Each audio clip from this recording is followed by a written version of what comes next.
everyone! Today's back to school DIY project is a study pillow with pockets for all of your homework accessories. This is a sewing project and we'll be using a sewing machine to put it all together. If you don't want to go the sewing route, you can make a simpler version of the study pillow by just adding pockets and using fabric glue. My favorite brand for this is called Fabri-Tac. It's a very strong fabric glue and is washable. It also dries much faster than tacky glue in my opinion. If you go the glue option, make sure you put something inside your pillowcase like cardboard to keep the glue from gluing your pillowcase closed. To start with this project, we need a pillow and a pillowcase. In the end, we need our pillowcase to fit our pillow pretty tightly, so we're going to have to make some adjustments. In this tutorial, I'm going to be adding a zipper closure to the study pillow, but if you're using glue or are okay with leaving one end of your pillow open, skip all the steps where we cut into the pillowcase. The first thing I'm going to do is test the fit of my pillowcase. Since I'm going to be adding a closure, I'm going to pull the extra fabric on the open end and measure how much is extra. In this case, it's a little over 2 inches of extra fabric. Now I'm going to measure up about 2 inches on either side of the open end and make a mark.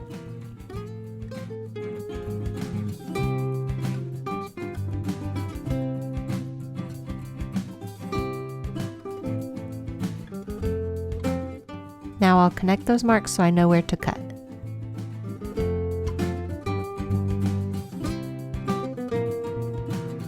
We can now cut off the extra fabric.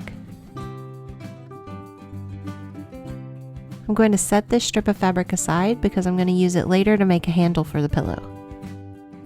Now I'm going to open up the sides of the pillow by cutting them straight down the side seams.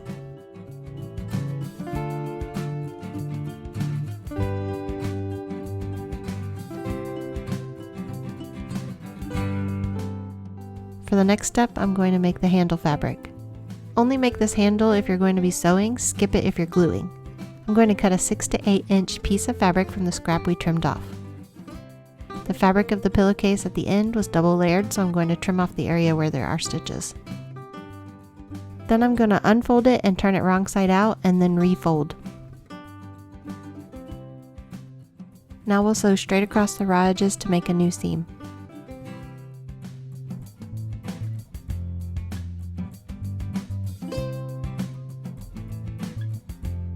We can turn this right side out now and set it aside for later.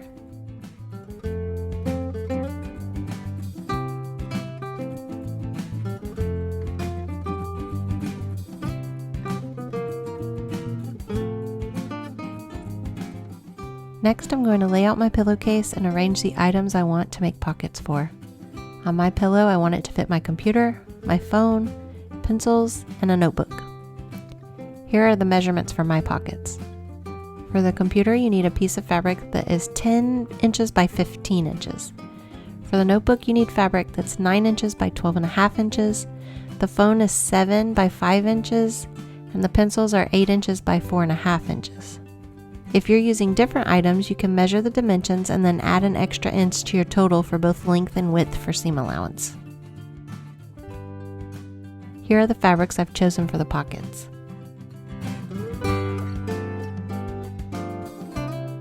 Okay, to prepare the pockets for sewing or gluing, we need to fold the fabric over and iron to make a clean edge or hem. So turn your fabric wrong side up and then fold over each edge about 1/2 inch and iron it down.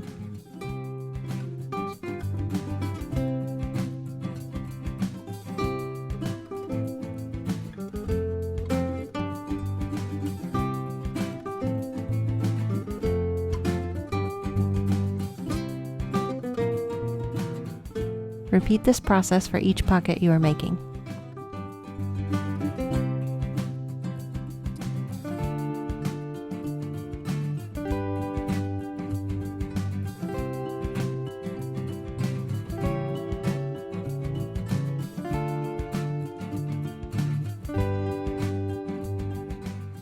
Once that's done, you want to sew across the top of each pocket. If you're gluing, just go ahead and glue the top fold down.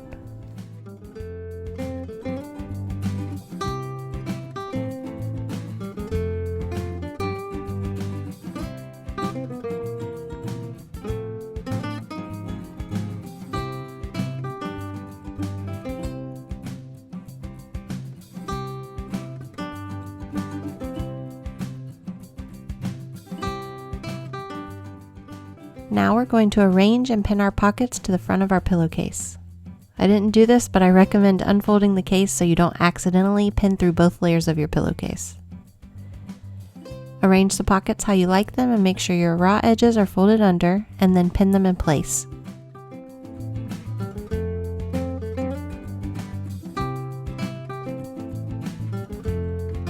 Make sure you put pins in all the corners and at least one in the middle of the sides and bottom of the pocket. This way they don't shift around too much when it comes time to sew.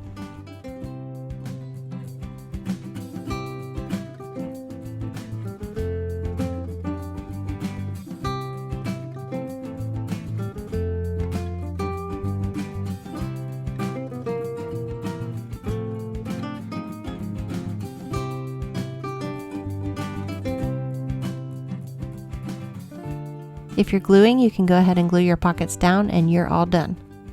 Once everything is all pinned, you'll go to the machine and sew around the sides and bottoms of each pocket.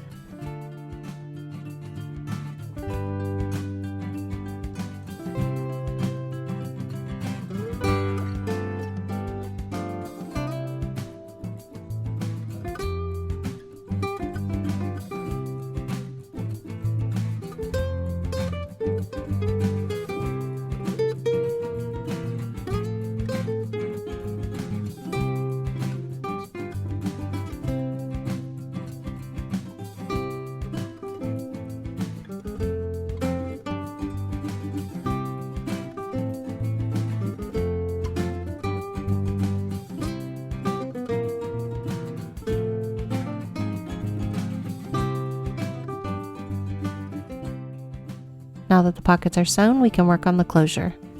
We want the pillowcase to be inside out, so fold the side of your case with no pockets over the top of the pocketed side, so that the pockets are on the inside between the layers of fabric. I'm going to be putting a hidden zipper in as a closure for my pillow. Another option is to use Velcro instead. If you want to use Velcro, you can fold over the raw edges of each end of your pillowcase to the wrong side and iron to set. Then lay opposing pieces of Velcro on top and sew in place to form finished hems. So for the hidden zipper, the first thing I'm going to do is pin the ends of my pillowcase together and sew with a seam allowance of 1/2 inch to 1 inch. Don't go any smaller than that or you won't have enough fabric to attach your zipper. When you get to the machine, change the length of your stitches to something like a basting stitch so you have fewer stitches, because in the end we're going to rip those stitches out and that'll make it much quicker.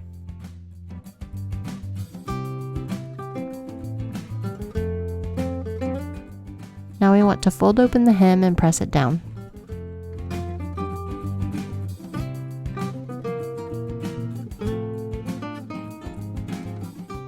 And here comes the fun part with the zipper.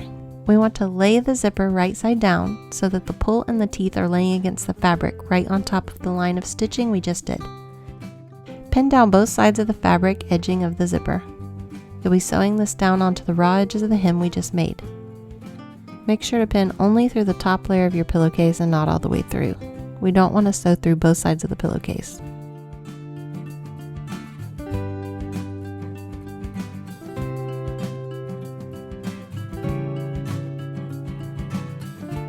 I'm going to rotate the pillowcase so now we can see the end of the zipper.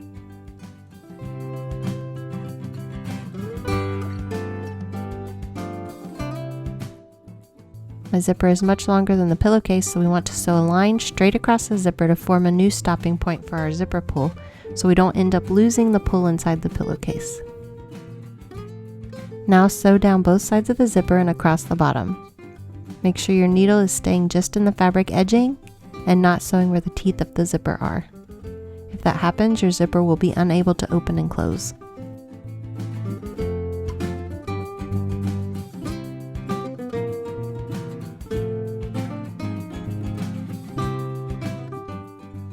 Since I did make a new stopping place for my zipper pull, I can take scissors and cut off the extra part of the zipper. Now with the pillowcase right side out, we'll take a stitch ripper and remove the long or basting stitches that are right over the top of our zipper. They should be centered between the 2 lines of top stitching you can see on either side of the seam. Go slowly so you don't tear through the fabric and only catch the stitching.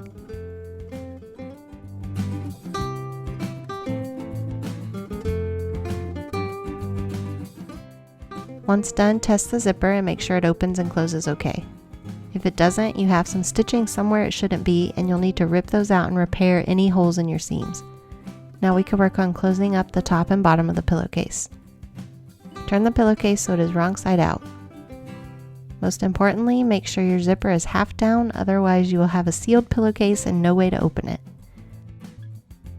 And now this is where we'll place the handle piece we made at the beginning. You want to place the handle, as you can see here, with the majority of the handle tucked inside the case between the layers. You want to arrange it so it's in the middle of the top open edge and pull it out so you can see a small amount of each end sticking up past the raw edges of the case.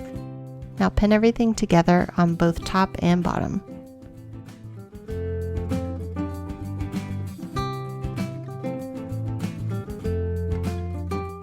And then sew both edges closed.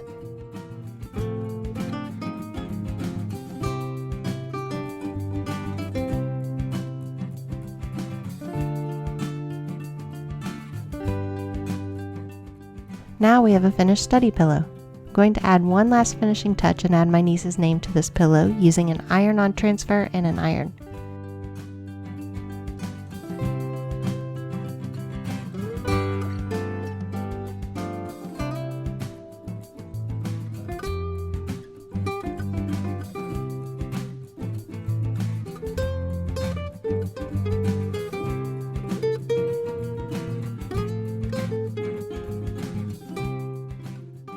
I made pillows for my nephews too, and here are some finished study pillows.